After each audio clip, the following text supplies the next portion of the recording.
Hi friends, ஒரு 4 inch வித்தில் ஒரு straight piece எடுத்து ராங் சைடு தச்சு அதை அப்படியே நீங்கள் திருப்பி எடுத்துக்கோங்க. திருப்பி எடுத்துட்டு அதோட சென்டர் பீஸை மார்க் பண்ணி அதுலேருந்து உள் பக்கமாக 2 இன்ச்சுக்கு ஒரு 3 ஃப்ளீட் எடுத்து ரைட் சைடும், அதே மாதிரி அதோட ஆப்போசிட் சைடும் 2 இன்ச்சுக்கு ஒரு 3 ஃப்ளீட் எடுத்து ஸ்ட்ரைட்டாக டச் பண்ணி எடுத்து வச்சுக்கோங்க.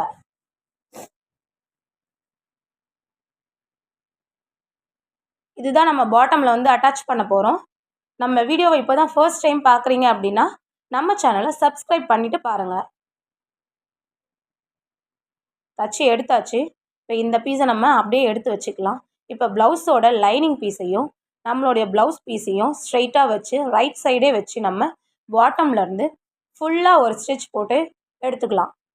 ஸ்டிச் போட்டு எடுத்துட்டு அதை அப்படியே சென்டர் பீஸை ஸ்கேல் வச்சு நம்ம மார்க் பண்ணி ஒரு சைடாக எடுத்து வச்சுக்கோங்க. இப்போது இதில் நம்ம ஒரு பைப்பிங் த்ரெட் மாதிரி நம்ம கொடுக்க போகிறோம். பைப்பிங் இல்லாதவங்க இந்த டிப்ஸையே ஃபாலோ பண்ணிக்கோங்க. உங்களுடைய saree கலர் இருந்துச்சுன்னா அதோட ஸ்ட்ரைட் பீஸை எடுத்து ஃபோல்ட் பண்ணி அந்த பைப்பிங் த்ரெட் வச்சு தச்சு இதில் நீங்கள் அட்டாச் பண்ணிக்கலாம். இல்லை நான் கடையில் வாங்கி தச்சு பண்ணாலும் ஓகே. இப்போ நம்ம தச்சு எடுத்தாச்சு. இப்போ இதில் நம்ம ஆல்ரெடி தச்சு வச்சுருந்த அந்த பாட்டம் பீஸை எடுத்து அந்த நம்ம சென்டரில் ஃபோல்ட் பண்ணி ஃப்ளீட் வச்சோம்ல, அது சென்டர் சைடு வரா மாதிரி கரெக்டாக வச்சு பின் பண்ணி ஸ்ட்ரெயிட்டாக தச்சு எடுத்துக்கோங்க. இது வந்து ஒரு 3 இன்ச்சுக்கு நான் வந்து ஒரு டைமண்ட் ஷேப் தான் எடுத்திருக்கேன். அதை வச்சு ஃபுல்லாக தச்சு திருப்பி எடுத்துக்கோங்க.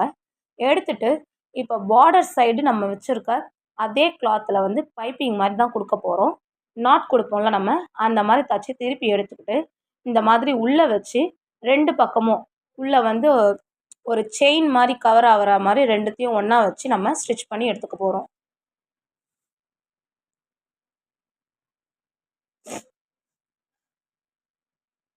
எடுத்தாச்சு. இப்போ பாட்டமில் உள்ள அந்த 3 ஃப்ளீட்ஸையும் வந்து அப்படியே ரிவர்ஸாக வச்சு ஸ்டிச் பண்ணி எடுக்க போகிறோம். ஒன்று மேலே ஒன்றுன்ட்டு அதை அப்படியே வந்து கொஞ்சம் கொஞ்சமாக சின்னதாக வச்சு அந்த 3 ஃப்ளீட்ஸையும் வச்சு அது மேலே அந்த கார்னரில் ஸ்ட்ரெயிட்டாக ஒரு ஸ்டிச் போட்டு எடுத்துக்கோங்க. அதே மாதிரி ஆப்போசிட் சைட்லேயும் போட்டு எடுத்துக்கோங்க. நான் பண்ணுறது உங்களுக்கு தெரியுதுல விசிபிளாக. இப்போ தச்சு எடுத்துக்கிட்டு இதில் தான் நம்ம வந்து பீட்ஸ் வந்து ஃபிக்ஸ் பண்ண போகிறோம்.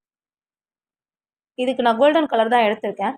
இப்போ நம்ம தச்சுருக்க அந்த 3 ஃப்ளீட்ஸ்லேயும் தனித்தனியாக பீடு வச்சு தச்சுட்டு இந்த டைமண்ட் ஷேப் இருக்குல்ல, இதில் வந்து சுற்றி 4 பக்கமும் அதே பீட்ஸை வச்சு நான் வந்து க்ளோஸ் பண்ண போகிறேன். கீழே அந்த சென்டர் பாட்டமில் வந்து ஒரு ஸ்டோன் கொடுத்து ஃபினிஷ் பண்ண போகிறேன். இந்த மாதிரி நியூ டிசைன்ஸ் தெரிஞ்சுக்கிறதுக்கு நம்ம சேனலை மறக்காமல் சப்ஸ்கிரைப் பண்ணுங்கள். இந்த வீடியோஸ் உங்களுக்கு பிடிச்சிருந்ததுன்னா உங்கள் ஃப்ரெண்ட்ஸ் அண்ட் ஃபேமிலிக்கு ஷேர் பண்ணுங்கள். கூடவே லைக் பண்ணுங்கள். உங்களுக்கு எதுனா நியூ டிசைன்ஸ் வேணும் அப்படின்னா எனக்கு கமெண்ட் பண்ணுங்கள். கட்டாயம் நான் உங்களுக்கு போஸ்ட் பண்ணுறேன். பாய்.